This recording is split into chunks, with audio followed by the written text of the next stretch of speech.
Olá, graça e paz, família, auxílio ao Mestre. Tudo bem? Estamos de volta. Mais um trimestre se encerra e outro trimestre se inicia. Estamos iniciando hoje o quarto trimestre de 2020. Mais uma vez, contra as minhas expectativas ou contra até a minha vontade, eu fui desafiado pelo Espírito Santo de Deus a produzir o conteúdo desse trimestre. Confesso que de mim mesmo eu não produziria, porque é muito peso, é muita responsabilidade, envolve muito tempo e dedicação. Mas nós não vamos nos esquivar daquilo que Deus colocou nas nossas mãos para fazer. Nesse trimestre nós estaremos estudando o retorno ao Ribeiro de Querite, os dilemas e conflitos dos profetas usados por Deus.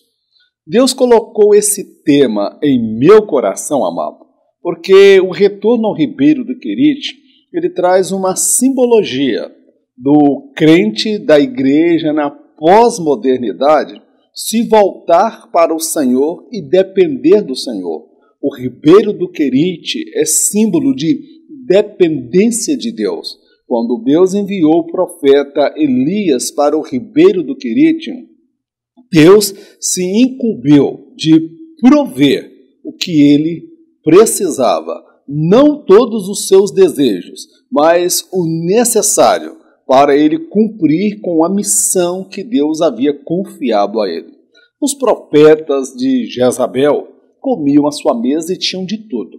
Então nós estamos chegando no momento da história em que aqueles que servem a Deus têm que se decidir se ficarão à mesa de Jezabel, comendo de tudo que é oferecido, ou retornarão para o Ribeiro do Querite, lugar de dependência de Deus.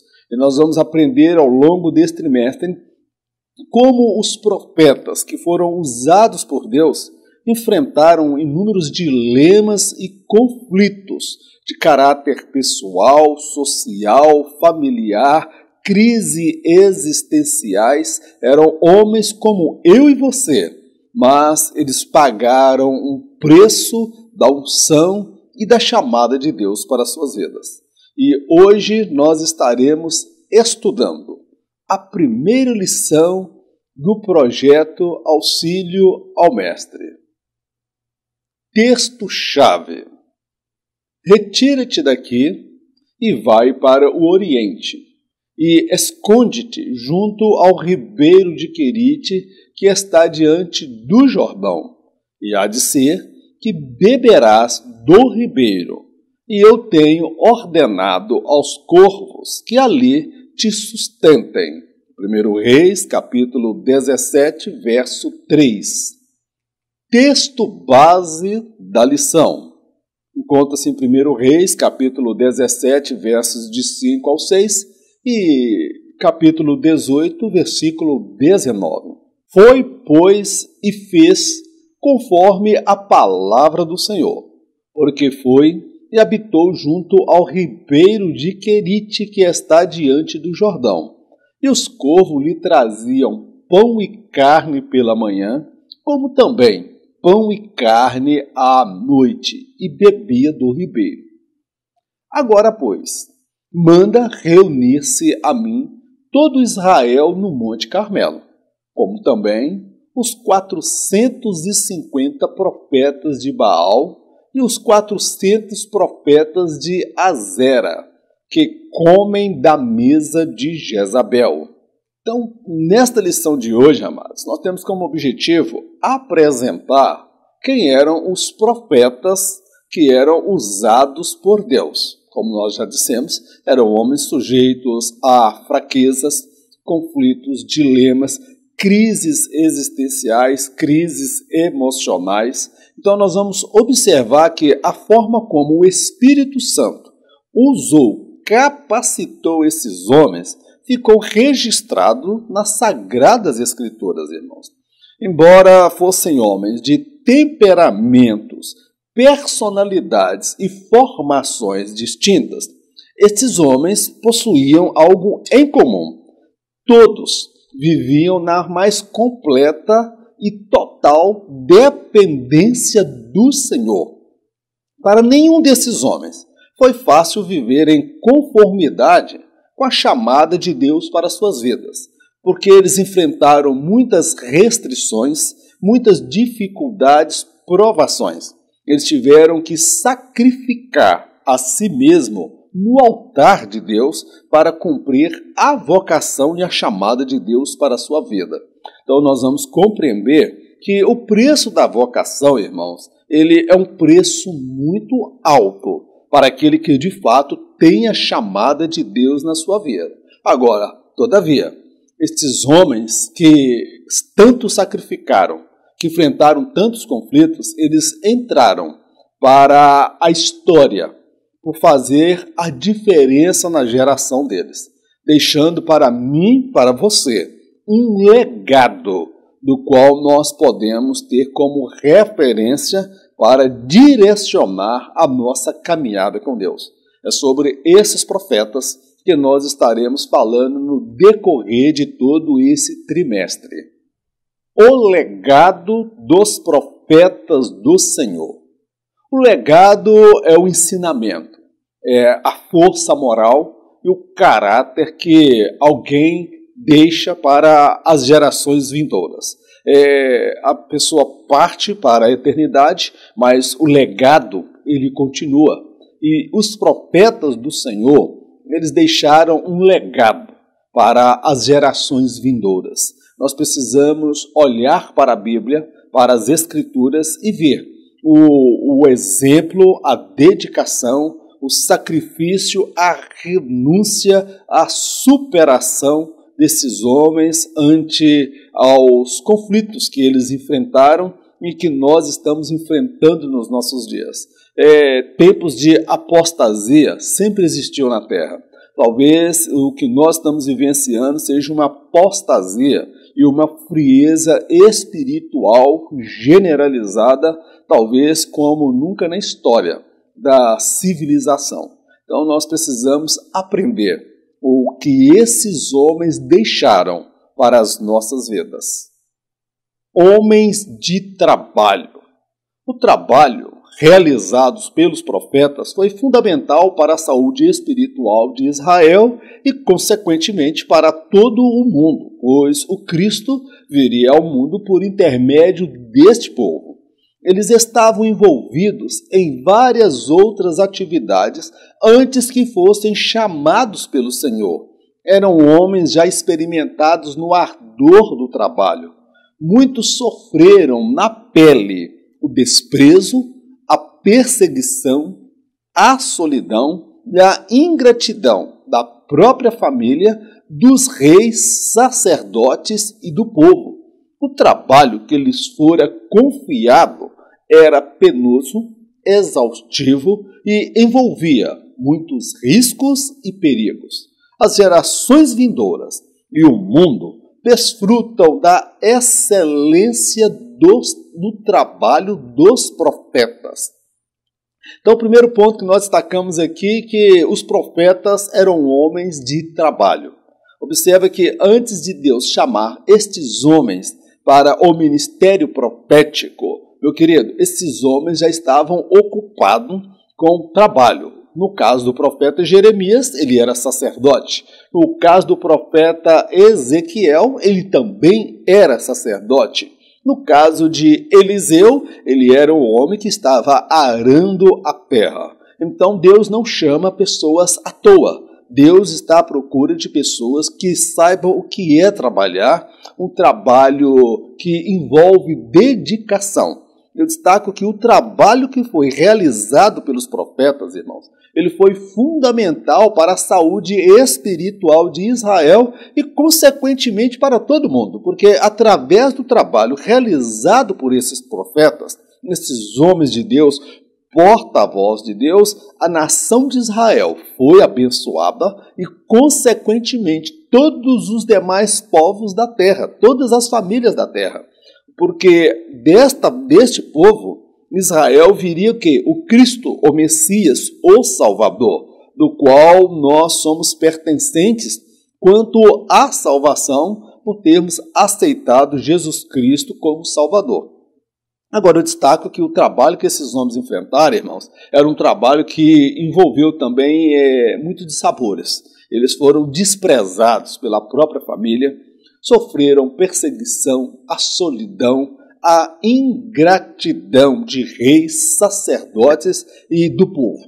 Agora, nós compreendemos que não foi fácil o trabalho desenvolvido pelos profetas. Eu destaco o seguinte: o trabalho penoso que eles enfrentaram, exaustivo e cansativo, envolvia riscos e perigos. Não era um trabalho fácil, irmãos. Não era uma função, uma chamada para facilidade. Era uma chamada para riscos e perigos. Agora, as gerações vindouras, posterior aos profetas, foram grandemente abençoadas por Deus. Não somente as gerações vindouras, mas todo o mundo hoje desfruta da excelência do trabalho que esses homens realizaram, porque foram homens que dedicaram a vida, foram homens que morreram pela causa, foram homens que se sacrificaram no altar de Deus. Então eu destaco aqui o primeiro ponto: homens de trabalho, homens abnegados. Os profetas abriram mão de seus interesses e realizações pessoais para cumprirem cabalmente o que Deus já havia designado para eles. A visão de vida desses homens era teocêntrica, ou seja, Deus era o centro e a razão de suas existências. Eram homens cujo propósito de vida estava muito acima da própria existência. Eles não viveram para agradar a si mesmos. Antes, se esvaziaram do seu eu para que pudessem ser cheios do Espírito de Deus, que age em nós o mesmo sentimento. Nenhum deles foi forçado a fazer o que o Senhor desejava, mas, de boa vontade, se curvaram ante a soberania do Deus Criador dos céus e da terra. Outro ponto que eu destaco acerca dos profetas: eles foram homens abnegados, homens que abriram mão dos interesses pessoais, homens que abriram mão das suas realizações, dos seus projetos de vida. Esta é uma das características de um profeta, irmão. Ele não vai ser profeta para realizar seus projetos e sonhos, mas ele abre mão dos seus projetos e sonhos para viver o projeto que Deus estabeleceu para a vida dele. Outra característica dos profetas, amados, é que eles tinham uma visão de vida teocêntrica. Deus era o centro, a razão da existência deles. Eles não viviam em função dos seus desejos, das suas vontades, das suas prioridades. A existência deles estava em segundo plano. Para eles, a razão da existência, o que dava realmente sentido à existência deles, irmãos, é cumprirem a chamada, a vocação pela qual Deus os havia colocado neste mundo. Então, eles abriram mão de tudo. Abriram mão dos seus projetos, dos seus desejos para viver a chamada de Deus. Eles abriram mão do seu eu, do seu ego, das suas vontades, para que pudessem ser cheios do Espírito Santo de Deus. Meu irmão, esses homens, eles eram homens que tinham coragem de renunciar a si mesmos. E eu destaco o seguinte, que haja em nós, na nossa geração, na pós-modernidade, o mesmo sentimento, o mesmo desejo e a mesma visão teocêntrica. Eu destaco que nenhum dos profetas, irmãos, foi obrigado a obedecer, acatar e se sujeitar à vontade de Deus. eles o fizeram de bom grado, eles fizeram com boa vontade, eles se curvaram ante a soberania do Deus Criador dos céus e da terra. Porque ninguém é profeta por obrigação, ninguém é profeta porque ele escolheu ser profeta, ele é chamado pelo Senhor. O Senhor o chama, o Senhor se apresenta e o vocaciona. E ele não é obrigado, mas ele tem o livre-arbítrio de aceitar ou não aceitar. E esses homens se destacam pela sua abnegação. Eles abriram mão de tudo para viver o projeto de Deus para as suas vidas. Meu irmão, que Deus levante nesta geração homens e mulheres que tenham coragem de abrir mão dos seus projetos pessoais para serem instrumentos na mão do Senhor. Homens separados. O pecado faz separação entre Deus e o homem. Os profetas não eram apenas pregadores da mensagem divina. Acima de tudo, eles viviam um padrão ético e moral elevado, o que dava mais credibilidade à mensagem que pregavam. Todos poderiam até se rebelar contra a mensagem do profeta. Todavia, sua conduta moral e seus princípios jamais foram questionados pelos ouvintes. Muito mais que pregar, estes homens amavam e cumpriam os estatutos do Senhor. Viver e amar a palavra de Deus é tão importante quanto a pregar. Não sejamos meros teóricos da fé, mas zelosos em toda forma de viver, quer seja diante dos homens ou diante de Deus. Eu destaco aqui nesse ponto, irmãos, sobre os profetas serem separados. Separados aqui no sentido de santificados. O padrão moral, ético que esses homens viviam, meu irmão, era um padrão elevado. Eles tinham a prática da oração, do jejum, da consagração, uma vida separada. Não por acaso Deus chamou esses homens, Deus os vocacionou. Então nós vamos observar por parte dos profetas, irmãos, uma vida dedicada ao Senhor, uma vida comprometida, condizente com a mensagem. Alguém poderia até se rebelar contra a mensagem de um profeta. Alguém poderia até protestar, não aceitar, murmurar e reclamar contra a mensagem. Mas ninguém, ao longo da história, questionou a índole, a moral, o comportamento, a ética de um profeta, porque eles eram modelo e exemplo de moral, princípios, valores e conduta. Eles não eram apenas porta-voz de Deus, eles amavam a Deus, eles amavam a lei de Deus. Não é aquele dito popular, faça o que eu falo, mas não faça o que eu faço. Meu querido, eles eram um modelo de vida, modelo de pureza, modelo de obediência, de sujeição. Eles viviam um padrão muito acima do padrão das pessoas comuns. Então, ser profeta, irmão, é ser separado por Deus. Então, eu destaco aqui que pregar a palavra é uma coisa, irmãos. Viver a palavra é outra bem diferente. O que nós vemos hoje são pessoas que têm um vasto conhecimento teológico, mas um conhecimento teórico da fé. Ele prega quase que automaticamente. Ele não vive a palavra, ele não se envolve com a palavra, ele não tem zelo para com as coisas de Deus. Ele aprendeu a pregar, aprendeu a ministrar. E muitos não dão crédito à mensagem porque a vida do mensageiro ou do porta-voz da palavra não condiz com o seu estilo de vida e acaba gerando escândalo. Meu querido, nenhum dos profetas verdadeiros levantados por Deus teve a sua moral e o seu padrão ético questionado. Tá bom, meu amado? Então nós observamos que esses homens eram homens separados e santificados para o Senhor. Os dilemas e conflitos pessoais. Nesta sessão, ou nesse segundo momento da lição, nós vamos compreender, irmãos, em parte, de forma rápida, breve, alguns dilemas e conflitos envolvendo os profetas.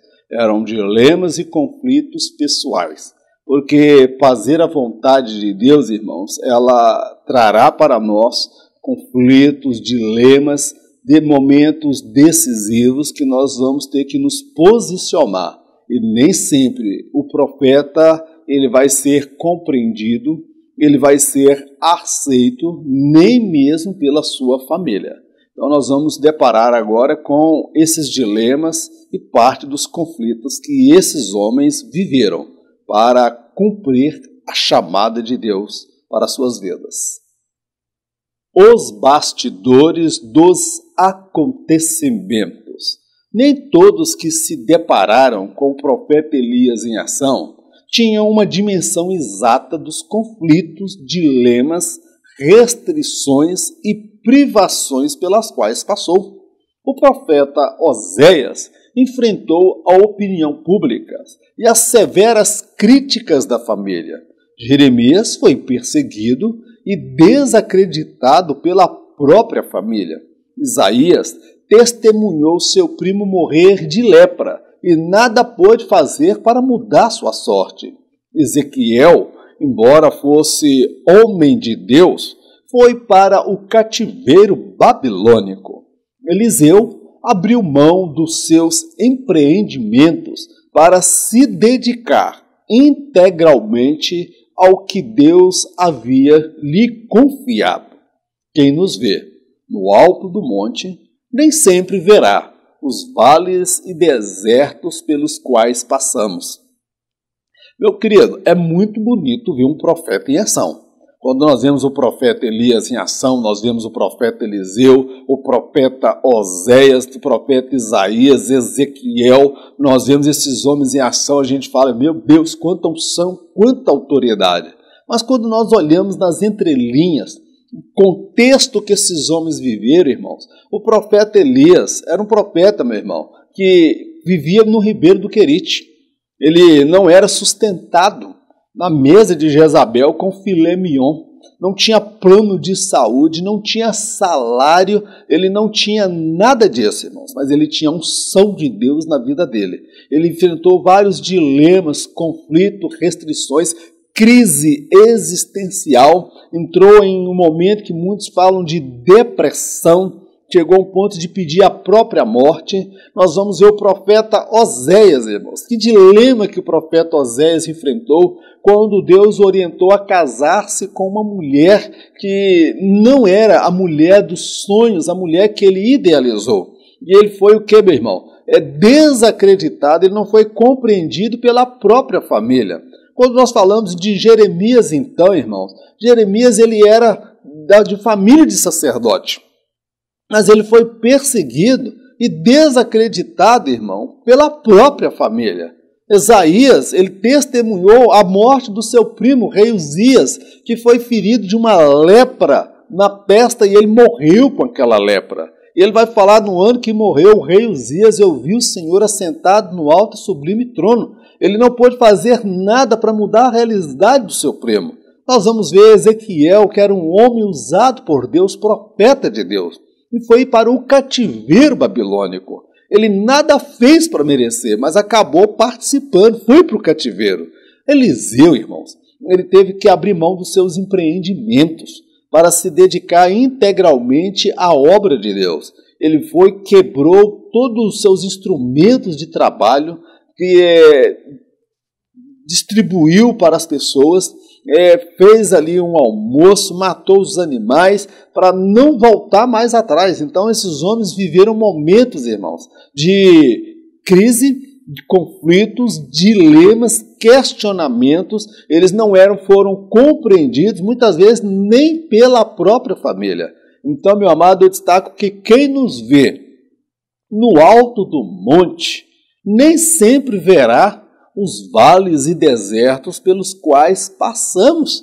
Então, quando nós vemos esses homens sendo usados por Deus, nós temos que olhar nas entrelinhas, nos bastidores, o que foi que esses homens enfrentaram, o que foi que esses homens passaram para ter autoridade, a unção de Deus sobre a vida deles, tá bom, meu amado? Então é importante você ver os bastidores dos acontecimentos. A escassez como realidade. Muitos profetas do Senhor se depararam com a escassez e apertos. Em contrapartida, o rei e o sacerdote tinham seu sustento assegurado. Já os profetas, em sua maioria, não desfrutavam desta segurança. Obadias, servo de Acabe, sustentou com pão e água, secretamente 100 profetas que seriam mortos por Jezabel. Ser profeta nunca foi sinônimo de status social elevado ou mesmo de glamour.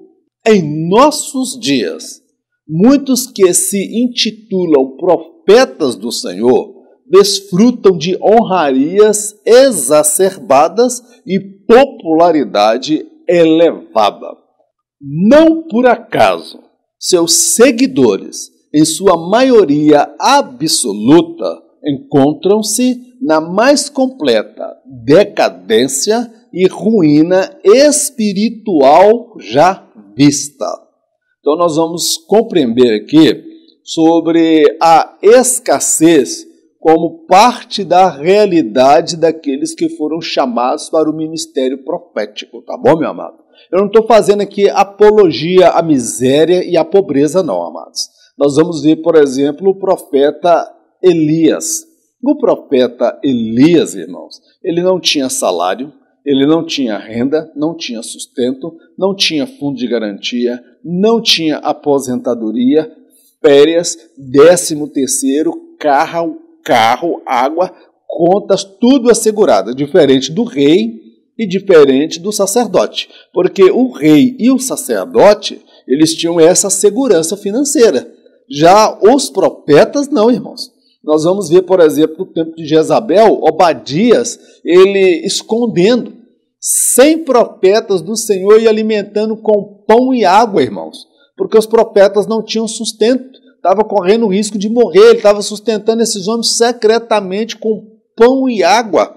E nós vamos olhar os profetas do Senhor, eles não eram profetas para fazer dinheiro, para fazer patrimônio, para criar, para ter uma grande renda, meu irmão. Eles eram chamados por Deus como pobres, mas para enriquecer uma nação, espiritualmente. Então, destaco que ser profeta, irmão, nunca foi sinônimo de status social ou de glamour. Ser profeta, meu irmão, era sinônimo de quê? De vida reservada, vida santificada, vida modesta, vida separada para Deus, sem estrelismo e sem glamour. Então, o que nós vemos nos nossos dias é totalmente uma inversão de valores. Porque muitos que se intitulam profetas do Senhor, veja só, uma coisa é alguém que é profeta, chamado por Deus. Outra coisa muito diferente é alguém que se auto-intitula profeta do Senhor.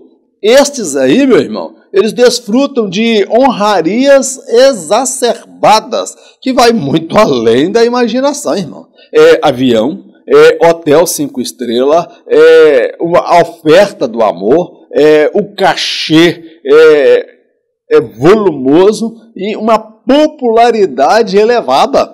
Alguém prega a verdade, fala a verdade e as pessoas não se curvam. Aí vem alguém que mexe com o ego das pessoas, com mensagem de autoajuda e tem lá um monte de seguidores, irmãos. Não são nem seguidores de Cristo, são seguidores do pseudo-profeta, do pseudo-pregador que profetiza em rede social, que está entregando profetada e revelamento. Aquele ali, meu irmão, tem um monte de gente seguindo, um monte de gente acompanhando. Agora, não por acaso, irmãos, esses seguidores, olha a vida dessas pessoas como está. seguidores, irmãos, estão vivendo uma vida que uma verdadeira decadência espiritual. Tem pessoas que consultam profeta como quem está consultando uma cartomante, irmão. Tem gente que consulta profeta como se estivesse jogando um tarô, como se fosse um horóscopo, entendeu? Se tiver alguém profetizando na internet, no Facebook, no YouTube, no Instagram, ele está ali, recebe agora a bênção e está ali, ô Jeová, e a bênção é minha. Meu irmão, ser profeta nunca foi sinônimo de status social, de ter dinheiro, riqueza, patrimônio e popularidade, irmão, elevada. Do contrário, muitos profetas viveram no mais completo, irmão, desprezo e isolamento, porque a mensagem que ele trazia, irmãos, era uma mensagem que não mexia com o ego de ninguém, era uma mensagem vinda da parte de Deus. E em virtude disso, o profeta, eles não gozavam de muita popularidade, mas porque a mensagem que eles traziam era uma mensagem que via direto do trono de Deus. Sonhos pessoais sacrificados. A unção de Deus na vida de um profeta estava interligada ao sacrifício pessoal que este fazia. Os profetas Eliseu e Amós eram homens do campo. Ambos sacrificaram seus sonhos de serem ricos fazendeiros. O profeta Oséias idealizava para si uma mulher honrada e de boa família. Casou-se com uma meretriz. Jeremias, por ser de família sacerdotal, almejava o matrimônio e a ascensão entre os demais sacerdotes. Seus sonhos foram sacrificados no altar de Deus. Ele não se casou e foi severamente castigado pelos sacerdotes em diversas ocasiões. Jesus exigiu dos seus seguidores o sacrifício de si mesmos, caso desejassem caminhar com ele até o fim. Então nós observamos aqui, meu irmão, uma outra característica dos profetas do Antigo Testamento: sonhos frustrados, sonhos pessoais sacrificados no altar de Deus. Compreenda, nenhum profeta foi obrigado a se sujeitar à vontade de Deus, mas a unção de Deus, irmãos, estava diretamente interligada ao sacrifício pessoal que cada profeta estava disposto a fazer. Então, compreenda, não existe unção sem sacrifício de si mesmo, meu querido. Não existe, meu irmão, ministério próspero, abençoado aos olhos de Deus. Estou falando aos olhos de homens, não. Sem primeiro passar pelo sacrifício de si mesmo. Então eu destaco aqui, por exemplo, dois profetas, o profeta Eliseu e Amós. O sonho desses homens era ser fazendeiro, porque Eliseu era homem do campo. Amós também era homem do campo, boiadeiro, trabalhava com gado. E o sonho desses homens era ser ricos fazendeiros. Eles eram homens de trabalho, abriram mão da fazenda, abriram mão dos seus empreendimentos para serem profetas do Senhor. E o que dizer do profeta Oséias, irmãos? Oséias, por ser judeu, por ser um homem que temia a Deus e a lei do Senhor, ele idealizava para si, meu irmão, casar com uma mulher honrada, uma moça de família. E ele sacrificou esse sonho dele no altar de Deus, irmãos, quando Deus mandou ele tomar para si uma meretriz. Não é o que ele idealizou, não é o que ele sonhou. Por isso que a visão desses homens, irmãos, era uma visão teocêntrica. Deus é o centro. Por Deus eu estou disposto a abrir mão dos meus sonhos. Por Deus eu estou disposto a abrir mão dos meus projetos, sonhos pessoais sacrificados no altar de Deus. O que falar de Jeremias? Jeremias, ele era de uma família de sacerdote, irmãos. E, como tal, o sacerdote ele deveria casar-se com uma virgem, não poderia ser uma mulher divorciada, uma mulher viúva. Ele deveria casar-se com uma virgem, constituir família e sonhar em galgar posições no ministério sacerdotal. E Deus vira para o profeta Jeremias e diz para ele que ele não tomaria esposa para si, e nem teria filhos, irmãos, porque o juízo de Deus já estava por vir sobre a nação de Israel. Então nós compreendemos que os profetas, irmãos, eles abriram mão dos seus sonhos pessoais, eles sacrificaram os seus projetos pessoais para viver o projeto de Deus, tá bom, meu amado? Nós vamos compreender que esses homens, eles obedeceram o chamado de Deus, e a medida da unção de Deus era proporcional àquilo que eles estavam dispostos a sacrificar. Agora você consegue compreender porque Deus usava aqueles homens com poder e autoridade. Porque isso não ocorre tanto nos nossos dias, irmãos. Porque Deus está à procura de homens e mulheres que não estejam como mendigos espirituais à busca da bênção, tão somente à busca da vitória, mas é aqueles que querem ser uma bênção nas mãos de Deus, que estão dispostos a sacrificar os seus sonhos e os seus projetos pessoais para realizar o projeto de Deus na sua vida. Jesus, irmãos, em relação aos seus discípulos, os apóstolos, os seus seguidores, ele exigiu o sacrifício de si mesmos. E eles também sacrificassem a si mesmos, os seus desejos, as suas vontades, no altar do sacrifício, caso eles de fato desejassem andar com ele até o fim. Eu fico preocupado com esse evangelho light, esse evangelho mamão com açúcar, esse evangelho sem sacrifício, esse evangelho sem renúncia, esse evangelho envolvido com o pecado, esse evangelho onde o homem é o centro de tudo, tudo gira em torno dele, por ele, é aquela mensagem que é para agradar o ego de crente e não a mensagem que vem do trono de Deus. Precisamos rever, amados, que os verdadeiros profetas, eles sempre tinham algo para sacrificar. E a unção de Deus era proporcional àquilo que eles estavam dispostos a sacrificar para cumprir a chamada e o ministério de Deus para as suas vidas.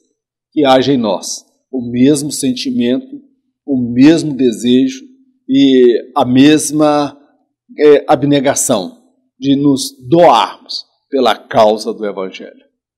Uma vocação cercada de riscos. Outra característica dos profetas usados por Deus é que a chamada deles, irmãos, era uma chamada cercada de riscos. Ser profeta, irmão, era quase que colocar um sinal na testa e falar, pode matar. O profeta tinha que ter couro de crocodilo. Ele tinha que estar preparado para apanhar, ser criticado, censurado, ser perseguido, isolado e em alguns casos, até ser martirizado, morrer, ser assassinado. Então, o ser profeta, irmãos, envolvia riscos e perigos muito grandes.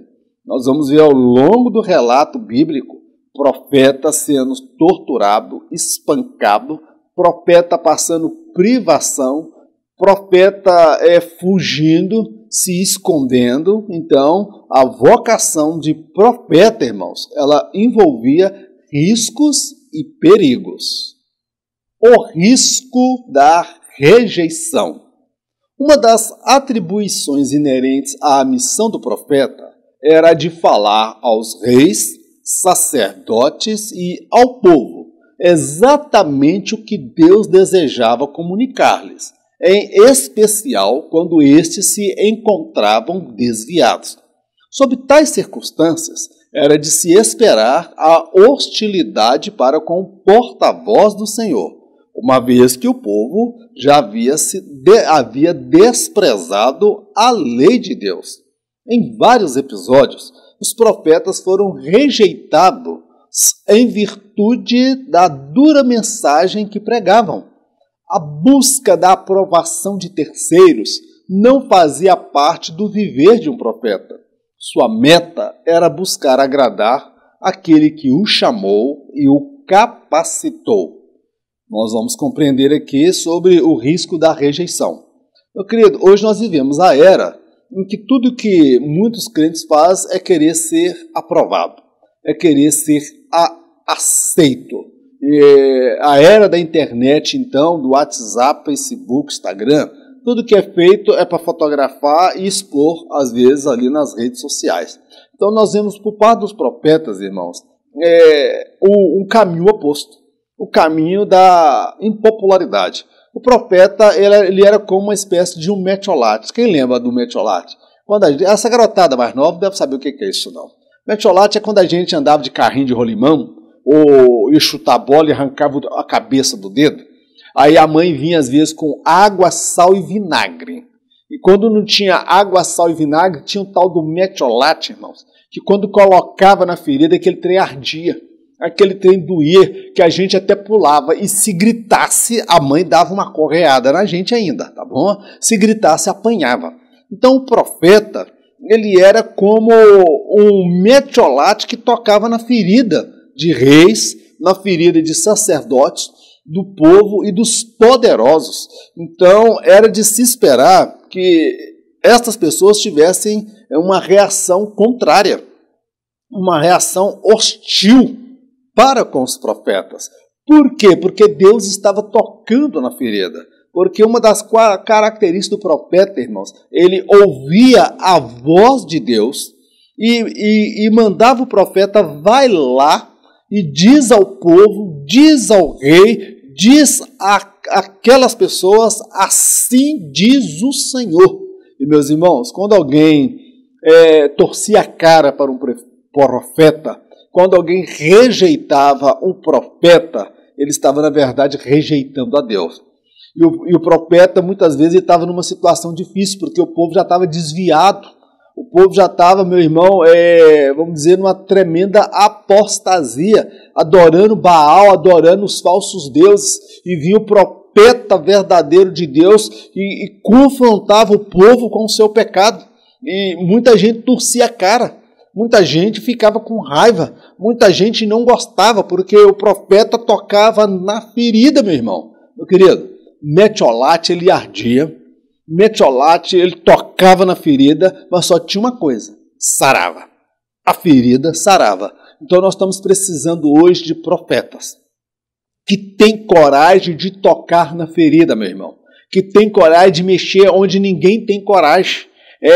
Muita gente fica floreando pavão, fica dando volta, participando aí de eventos, trazendo mensagem que não fala de pecado, que não fala o que está no coração de Deus, porque se ele falar, ele não será convidado uma próxima vez. Ele já é convidado uma vez, já pensando numa segunda e numa terceira, por conta do cachê, por conta das vantagens. O profeta, meu irmão, ele não tinha como meta agradar os ouvintes. O profeta, ele tinha como objetivo ter a aprovação de Deus e não a aprovação de homens. O profeta, ele não pregava em um lugar esperando ser chamado para pregar de novo, meu querido. Talvez ele era rejeitado, não pregava lá nunca mais, mas ele estava agradando aquele que o chamou. Então nós precisamos rever, meu amado, com quem nós queremos agradar, de quem nós estamos buscando a aprovação. O profeta, ele corria o risco de ser rejeitado, de ser hostilizado por conta da autenticidade da palavra de Deus que estava nos seus lábios e no seu coração, porque o profeta tocava na ferida da nação, na ferida do rei, na ferida do sacerdote. O profeta, ele tinha coragem de falar o que a maioria absoluta não tinha coragem. O risco da incompreensão. O não ser compreendido fazia parte do cotidiano de um profeta. Por vezes, seus atos, palavras e forma de agir não estavam ao alcance do entendimento das pessoas. Nesse sentido, o buscar ser compreendido por todos seria o mesmo que afundar o ministério profético que Deus lhes havia confiado. Em muitas situações, o profeta era tido como polêmico, perturbador, questionador e indesejado, por parte daqueles que não se sujeitavam ao Senhor. Estes, por sua vez, se valiam da influência junto ao povo para desqualificar e desacreditar a mensagem comunicada pelos profetas. Olha outro risco aí envolvendo o ministério profético, irmãos. É a incompreensão. O que é incompreensão? É a incapacidade humana de compreender o porquê Deus está usando o profeta daquela forma, daquela maneira. Vai falar para a mãe de Oséias que Deus orientou ele a tomar para si uma meretriz. Vai falar para os pais de Jeremias que Deus o chamou para ser profeta e os pais ficaram contrariados porque queriam que ele fosse sacerdote. E ele foi muitas vezes torturado, espancado pelos sacerdotes, irmão. E ele era da família sacerdotal. Vamos ver homens, irmãos, que eles não foram compreendidos no seu tempo. Então, o querer ser compreendido pelas pessoas em função da chamada de Deus, irmãos, seria o mesmo que afundar o ministério deles. Então, nós não devemos preocupar, irmão, ser compreendido pelas pessoas. Nós devemos cumprir aquilo que Deus colocou nas nossas mãos. Alguns profetas, aqueles que são de fato profetas de Deus, olha os nomes que eles são, olha os adjetivos. São taxados de polêmicos, perturbador, como foi o caso de Elias, foi taxado por Acabe como perturbador. O perturbado era Acabe, e não Elias. Mas Elias recebeu o adjetivo de perturbador. Eles eram também questionadores e indesejados por parte daqueles que estavam no poder, daqueles que estavam manipulando as pessoas, daqueles que estavam induzindo o povo ao pecado. Então, meu amado, uma das receitas do fracasso é você querer ser compreendido por todos. É perder tempo. Você querer ser compreendido por quem não tem discernimento para entender o que Deus está realizando na sua vida. Tem coisa que Deus está realizando na minha vida, irmãos, que eu sigo pela fé porque Deus me chamou. Eu tenho convicção da minha chamada. Eu estou produzindo esse material da escola bíblica, não é pela minha vontade não, meu irmão. É porque Deus me chamou. E muitos falam, por que você não comenta lá no seu canal que tinha lá 24 mil pessoas, quase 28 mil? Você poderia aumentar esse público comentando o material da casa publicadora. Por que você não faz livro? Por que você não faz... Não, eu não quero ser compreendido. Eu sei o que Deus tem falado comigo. Agora, ser compreendido por todos, irmãos, é uma utopia. Querer ser compreendido você vai afundar o seu ministério, a sua chamada. Então tem coisas que as pessoas não vão entender, que as pessoas não vão compreender, por mais bem intencionada que estejam. Uma irmã me ligou esta semana mandando eu vigiar, porque eu não estava comentando o material da casa publicadora e que eu estava produzindo conteúdo para a escola dominical, como se a casa publicadora ela detivesse um monopólio, irmão, do ensinamento da palavra de Deus. Eu respondi para a irmã com todo respeito, falei, irmã, eu agradeço o carinho da irmã, que está com preocupação como uma mãe tem para com o filho. Agora a irmã tem que levar em consideração o seguinte, eu não ganho milhões de reais para poder produzir material não, tá? A casa publicadora ganha muito dinheiro. E o primeiro tesoureiro do cristianismo se perdeu por conta de dinheiro. Tá bom, minha irmã? Então, analise as coisas, que eu não estou ganhando nada. Estou fazendo por convicção. Não estou sendo compreendido nem pelos de casa, que dirá pelos de fora. Mas, para mim, basta eu compreender o que Deus está apontando e direcionando para a minha vida. Tá bom, meu amado? Então não busque ser compreendido por quem não consegue discernir o que Deus está realizando na sua vida. Os profetas passaram por isso. Ser profeta é correr o risco de não ser compreendido, é ser chamado de polêmico, perturbador, questionador, e vão levantar muitas pessoas para desqualificar um profeta autêntico e verdadeiro. Mas o profeta autêntico e verdadeiro ele não vai se calar por causa dos títulos, dos adjetivos que lhes são atribuídos, porque ele está preocupado em agradar aquele que o chamou e o vocacionou. O perigo do martírio no exercício da função. Ser profeta não era exatamente o ideal de vida de um judeu. Todos sabiam tratar-se de uma chamada cercada de risco e muitas aflições. Vários profetas foram assassinados no exercício da função. Dentre eles destacam-se Isaías, que foi cerrado ao meio nos dias do rei Manassés. Jeremias, que foi morto no Egito por um grupo de judeus refugiados.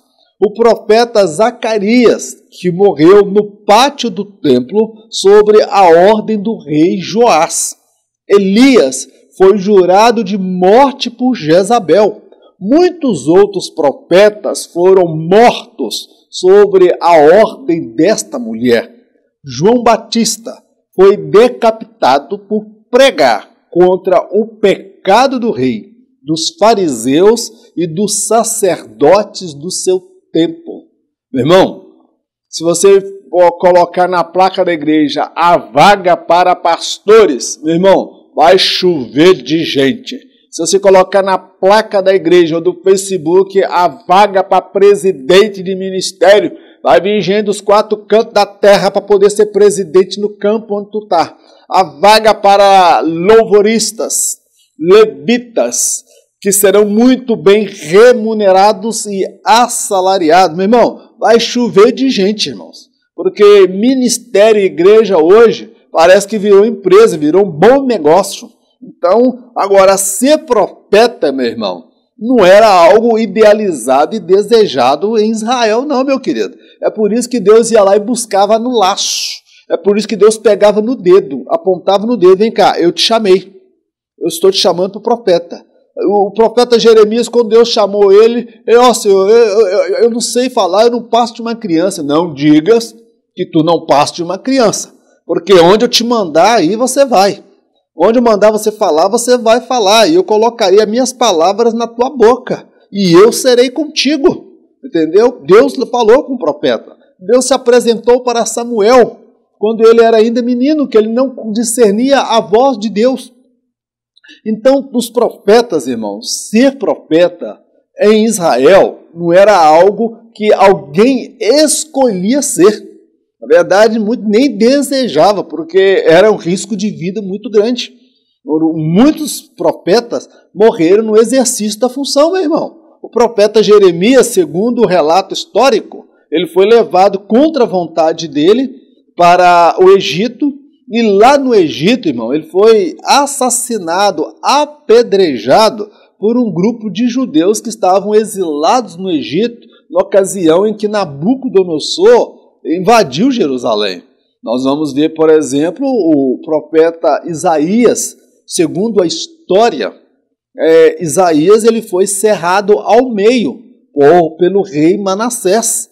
Nós vamos ver outros profetas que Jezabel matou. Ela matou os verdadeiros profetas do Senhor e precisou ali, meu amado, de um dos servos de Acabe esconder pelo menos 100 profetas, meu irmão, para não morrerem. Então nós vamos ver que em tempos de apostasia, meu irmão, o povo se rebelava e matava profeta. Então não era todo mundo que queria ser profeta não, meu querido. Era uma profissão de risco, era como kamikaze, entendeu? Muitos deles morreram.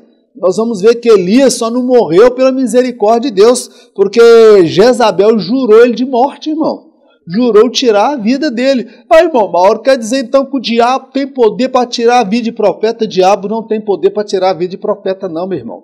Agora, isso faz parte da vocação do ministério. Deus, na sua soberania, ele pode permitir que a vida do profeta seja ceifada.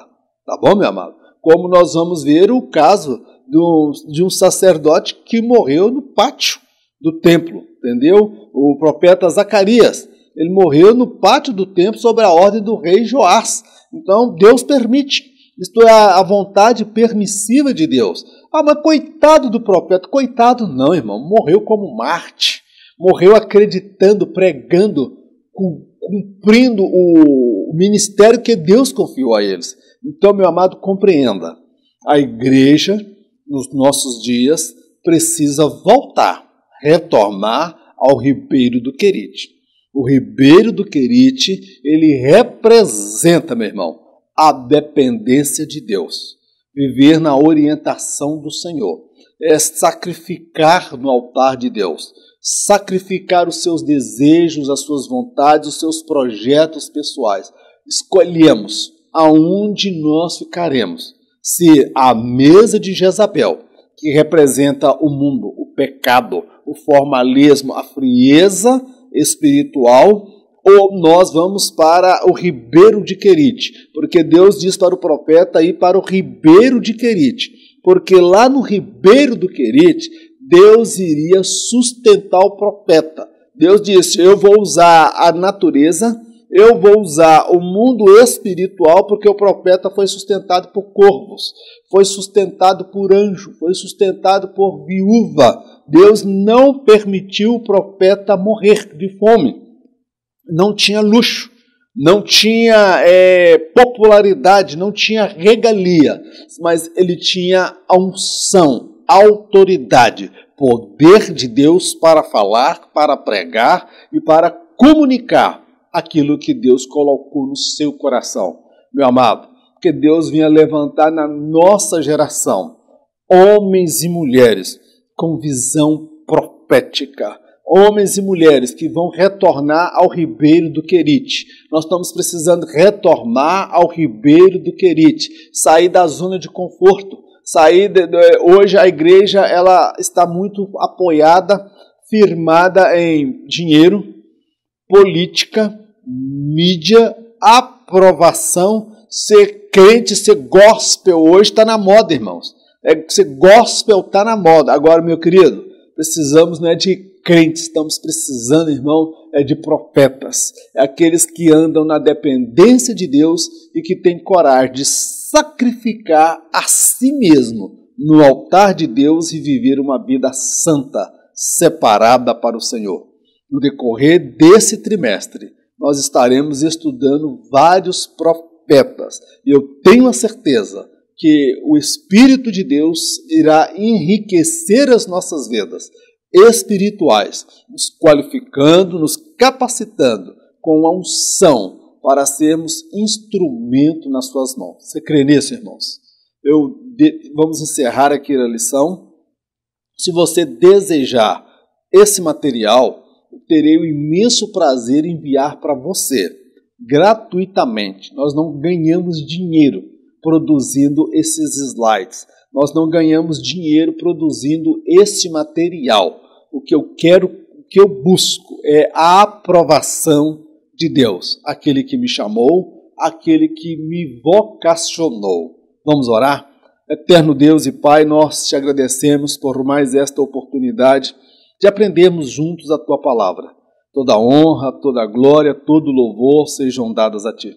Meu Deus, ensina-nos nesse trimestre a voltarmos, retornarmos ao Ribeiro do Querite, o lugar de dependência do Senhor, o lugar onde o Senhor sustenta, onde o Senhor provê, onde o Senhor dá unção, onde o Senhor purifica, santifica, capacita, ensina aqueles aos quais o Senhor quer usar, ou aqueles aos quais o Senhor quer capacitar para esse último momento que antecede a sua vinda. Levanta, meu Deus, homens com unção, com poder e autoridade. Homens e mulheres cheios do Teu Espírito,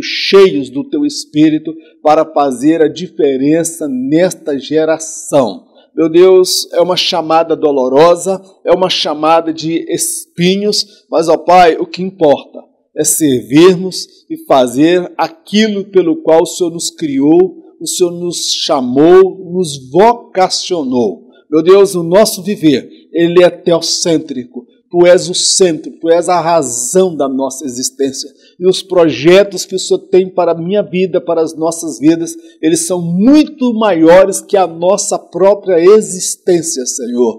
Meu Deus, usa-nos nesta geração, ainda que estejamos taxados de loucos, fanáticos, perturbadores, ó Pai, mas que nunca falte a unção, meu Deus, sobre as nossas cabeças e que as nossas vestes sejam sempre brancas. Pai, nós te agradecemos por tudo, em nome de Jesus. Amém. Que o grande amor de Deus, a graça do nosso Senhor e Salvador Jesus, as doces consolações do Espírito Santo de Deus, seja com todo o povo de Deus, não somente hoje, mas para todos sempre. Em nome de Jesus, amém. Meu amado, Deus abençoe a todos. Fique na paz e, permitindo Deus, semana que vem estaremos de volta. Mas em caso de arrebatamento, eu não estarei aqui para ministrar a próxima lição. Amém? Amém nada. Em caso de arrebatamento, nem eu e nem você estaremos aqui. Porque em caso de arrebatamento, eu encontro com você por sobre as nuvens. Um forte abraço, fique na paz. Deus te abençoe, em nome de Jesus.